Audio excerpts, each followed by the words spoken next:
দেখেন, দেখেন, দেখেন সবাই আমার ব্লগটি দেখেন। আসসালামু আলাইকুম। আপনারা সবাই কেমন আছেন? আশা করতেছি আল্লাহর রহমতে অনেক বেশি ভালো আছেন। রাতের দিকেই কিন্তু আমি একটা পাত্রে পানি দিয়ে চীনাবাদাম ভিজিয়ে রাখছিলাম। আরেকটা মগে কিন্তু আমি কিশমিশ ভালো করে ধুয়ে পানি দিয়ে ভিজিয়ে রাখছিলাম। ব্রাশ করার আগেই কিশমিশ ভিজানো যে পানিটা ছিল ওইটা কিন্তু আমি গরম পানি মিক্সড করে আগে খেয়ে ফেলছি।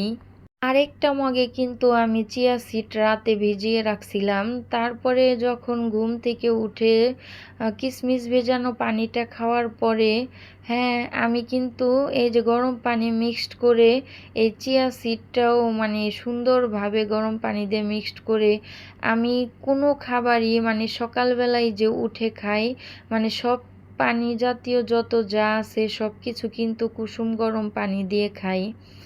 আমার নাস্তা করা শেষ হয়ে যাওয়ার পরে সব কিছুই কিন্তু আমি ধুয়ে পরিষ্কার করে রেখে দিছি। তারপরে আমার বাচ্চাটাকে আমি ১ প্যাকেট নুডলস রান্না করতেছিলাম বাচ্চার জন্য, ছোট বাচ্চাটার জন্য। তো নুডলস আমি সেদ্ধ করে তারপরে কিন্তু ঝরাইতে দিছি গাইস। তারপরে দেখি কলিং বেল দিল, অসময়ে কে কলিং বেল দিল। দেখি আমার ছেলেটা এসে পড়ছে গাইস। আমার এই ব্লগটি ছিল সোমবার দিনের। তো এই ব্লগটি যে সোমবার দিন করছি গাইস, সেই দিন যে কি পরিমাণ বৃষ্টি ছিল। তো আমার ছেলের স্কুলটা কিন্তু 10:30টায় ছাইরা দিছিল।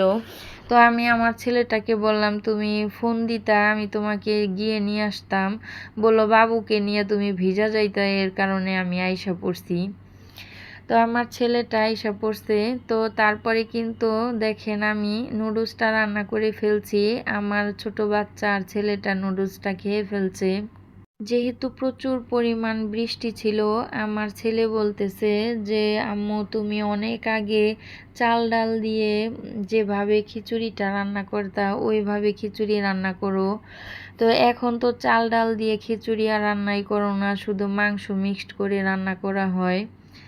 তো আমিও ভাবলাম যেহেতু ঠান্ডা একটু খিচুড়ি রান্না করি। তো আমি কিন্তু চাল ডাল ভালোভাবে ধুয়ে নিছি। এইখানে 2 কাপ চাল নিছিলাম, 1 কাপ ডাল নিছিলাম। ভালোভাবে ধুয়ে স্ট্রেনারে ঝরাইতে দিছিলাম।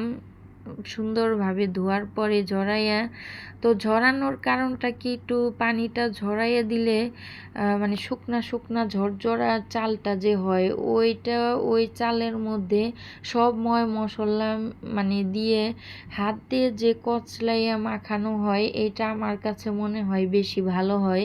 তো পানি কিন্তু থাকলে ইয়াটা ভালো হয় না। তো পরে কিন্তু অবশ্যই পানিটা দিব, কিন্তু তারপরেও পানি ঝরানো চালের মধ্যে ডালের মধ্যে যখন মশলাটা দিয়ে তেলটা দিয়ে কচলাবো তখন কিন্তু ওইটা অনেকটা ভালো হবে। তো প্রেসার কুকারের মধ্যে কিন্তু আমি আজকে রান্নাটা করে ফেলবো খিচুড়ি। অলরেডি কিন্তু আমার খিচুড়ি রান্না করাটা কিন্তু শেষ, বেশি একটা সময় লাগে নাই, যেহেতু অল্প খিচুড়ি আবার প্রেসার কুকারে দিয়েছি। দেখেন আমি কিন্তু বেশি পাতলা করি নাই, কারণ এটা একটু আঠা আঠা করছি। লেবু দিয়ে খাইতে যে কতটা মজা লাগছে গাইস কি বলবো। লেবু দিয়া চটকাইয়া ঘি দিয়া খাইতে অনেক স্বাদ লাগছে।